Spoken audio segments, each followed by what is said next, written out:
सो आज लग रहा होगा ना कि ये क्या किया जा रहा है?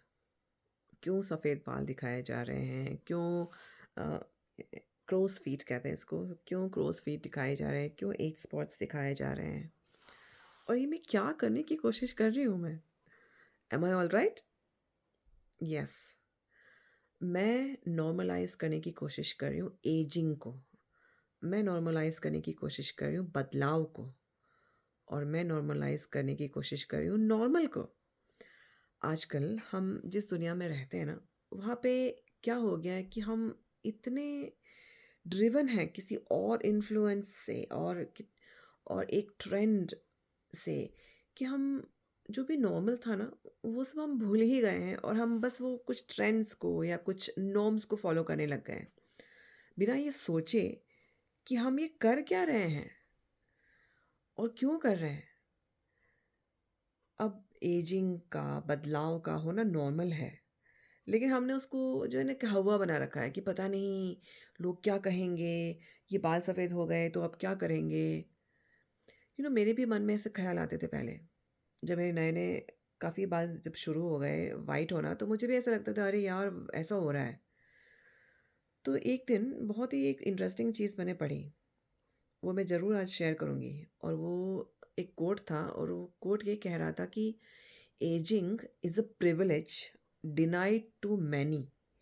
यानी एजिंग एक ऐसा प्रिविलेज है जो हर एक को नहीं मिलता है। और ये सुन के पढ़ के इतना मुझे कुछ झटका सा लग गया कि सही बात है। मैं पर्सनली ऐसे कई लोगों को मैं जानती हूँ, मेरे दोस्तों को, मेरे कुछ जाने पहचाने जो लोग हैं उनको, जो कि यंग उम्र में ही चले गए।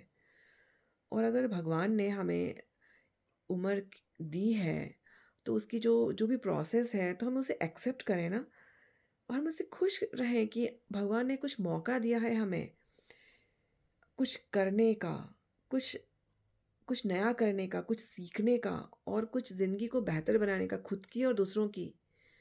तो उसको दुखी क्यों होए कि हाय ऐसा हो गया, बाल सफ़ेद हो गए, झुर्रियाँ आ गईं, तो क्यों हम उसको वेस्ट कर रहे हैं?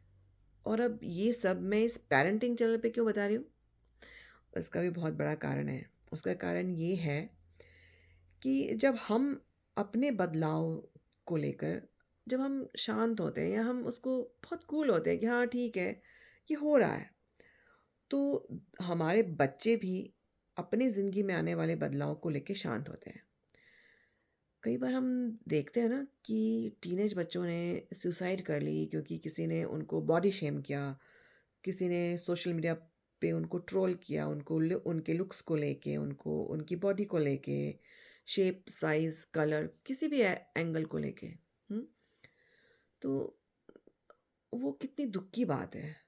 लेकिन अगर हम एज़ अ पैरेंट अगर हम ये समझें कि हाँ ठीक है, ये मेरी बॉडी में बदलाव आना नेचुरल है, नॉर्मल है, तो बच्चे भी सीख जाएँगे कि हाँ, मेरी भी बॉडी में जो भी चेंजेज़ आ रहे हैं, जैसे मुझे पिंपल्स आ रहे हैं या मैं थोड़ा वेट ऊपर-नीचे हो गया है, तो वो भी नॉर्मल हो रहेंगे। क्योंकि वो देखेंगे हमारे घर में ही कि ठीक है, मेरे पेरेंट्स भी कूल हैं, तो मैं भी कूल रहूँगा। लेकिन अगर हम ही इनसिक्योरिटी में रहें और फिर हम सोचें कि नहीं-नहीं बच्चे तो बस परफेक्ट होने चाहिए, बच्चों को नहीं होना चाहिए, तो ये नहीं हो सकता ना। मैंने कितनी सारी वीडियोज़ में एक ही बात कही है बार-बार लगातार कि आप ही इन्फ्लुएंस हो अपने बच्चे के लिए। वो सिर्फ़ आप ही को देखते हैं, चाहे उनके कितने भी इन्फ्लुएंस बाहर के हों, आपका सबसे ऊँचा स्थान हमेशा रहने वाला है, तो वो कभी भी नहीं जाएगा। और जब हम ये समझ जाएँगे तो हम अपने सारे इम्परफेक्शंस को लेके बहुत ही कूल हो जाएँगे। क्यों? क्योंकि जब मैं खुश, तो फिर मेरा बच्चा भी खुश, क्योंकि वो भी वही सीख रहा है ना कि जो आप कर रहे हो। तो सारी तो चाबी आप ही के पास है। इसीलिए सबसे पहले नॉर्मलाइज़ करिए नॉर्मल होने को कि हाँ ठीक है, बदलाव आएँगे। कभी ऑयली स्किन होगी तो पिंपल आएँगे, तो कभी वेट बढ़ेगा तो घटेगा, बाल भी सफ़ेद होंगे। शरीर में तो बदलाव आते ही रहेंगे ना, एक जैसा तो नहीं हो सकता। आप पूरा जैसे अब इन्फेंट पैदा हुए थे तो आप इन्फेंट ही थोड़े रहोगे पूरे टाइम। आप बदलोगे ना, तो ये भी एक बदलाव ही है और कुछ नहीं। और हम तो जानते हैं ना कि बदलाव ही तो एक चीज़ है जो कि परमानेंट है। तो अब अगर हम बदलाव को ही नहीं स्वीकार स्वीकार करेंगे तो हम और क्या सिखाएँगे बच्चों को भी? इसीलिए ये बहुत बोल्ड वीडियो है बनाने के लिए, मुझे भी थोड़ा-सा सोचना पड़ा कि क्या मैं करूँ या नहीं करूँ? लेकिन ये ज़रूरी था, बहुत ज़्यादा ज़रूरी था, इसलिए मैंने आज करा और मुझे बहुत खुशी है कि मैं आज नॉर्मल करूँ, अपने सारी इम्परफेक्शंस को भी शेयर करूँ, ताकि हमारे बच्चे भी सीखें और बस हम तो यही चाहते थे ना।